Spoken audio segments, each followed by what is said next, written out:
This synergy will give you the strong advanced technology base. Now we have to get competitiveness. We have policy, which is the strategic policy and the defense export policy. We have to use our manpower, which is existing in the foreign countries. Large number of our Indian scientists are working. Let's get the reverse brain drain. And reverse brain drain should happen, that these should come either to the industry or to the academy, which will bring technology, which will also be in business. Some of them will be even working as incubators.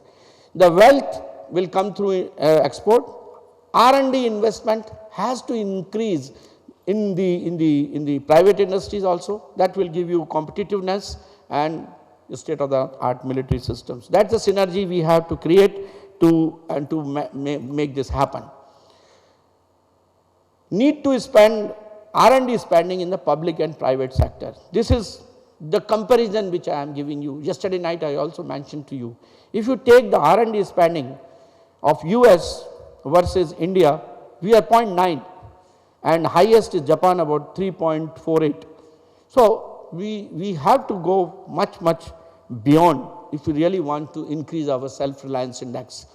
Cost of capital, which is one of the disabling factors for our country to start new business, and again we are inflation, if you put it, is about 7.3, and in terms of the government bonds we are 7.9.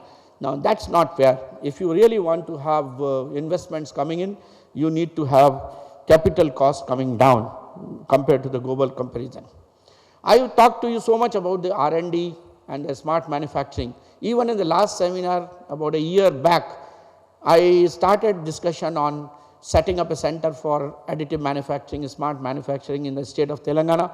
Unfortunately, we did not make much way, but now I think at least from Niti Aayog, I am trying to push a project where in state of Telangana, we should have an R&D center in smart manufacturing, which will attack all micro machining, automated process design, simulation, model driven virtual prototyping, additive manufacturing and 3D printing and so on. All this should be one of the major areas for training, making machines, and also introducing these processes in the micro, mini and medium scale industries as the basic ingredient for manufacturing parts for the future aerospace systems. Our value addition has to increase in all segment, right from design, and design is one area where we have to really make it happen.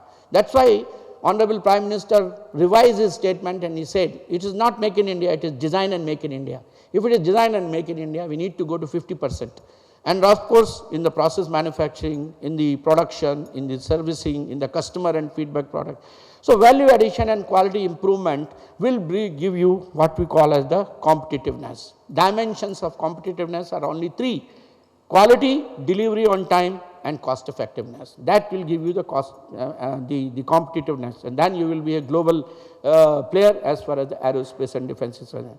That requires a continuous learning process, continuous improvement of the product, and effective product life cycle management, value engineering, cost control, newer technologies, better certification process, and also a passion for doing aerospace and defense. Without passion, gentlemen, nothing will work.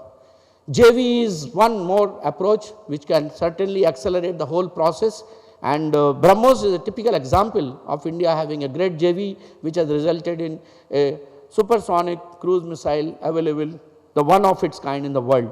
And it has also built in lot of our industrial base, particularly Godrej, L&T and many industries who are working today as partner in the private sector, which is a good example, can be copied by various other people. So to conclude, in the defense industry you have opportunity areas, aerospace, structure, electronics, maintenance, materials and so on.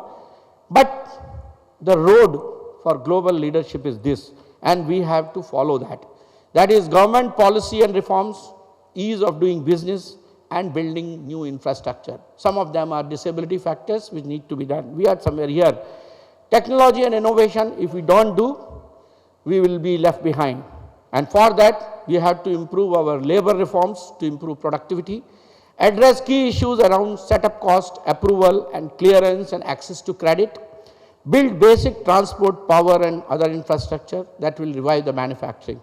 Change in the mindset, facilitate technology capability, capacity building in SMEs, apply policy levers to promote strategic depth in select sectors, develop clusters as I mentioned to you, create measures to attack FDI and investment administration and taxation. Some of the taxation policies are such that they run into inverted tax structure, particularly the MRO business. Many of the state governments are putting VAT, so the spare parts for these MROs are costly. That's why it is easier to take the aircraft or Jet Airways to Bangladesh, to Sri Lanka or to Singapore rather than getting it done here. We need to attend to such issues which are the disability factors as far as business is concerned.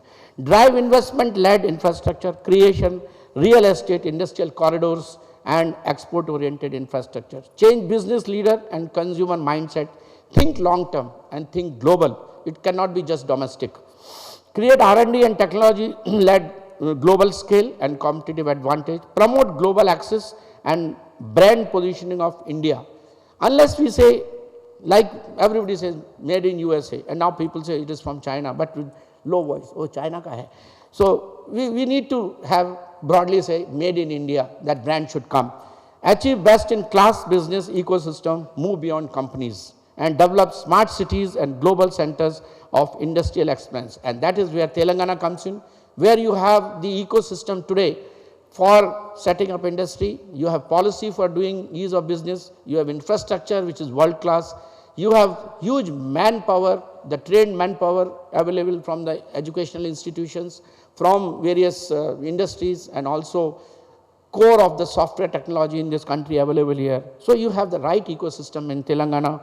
So this could be one hub of creating aerospace cluster. Wish you all the best and have a nice time.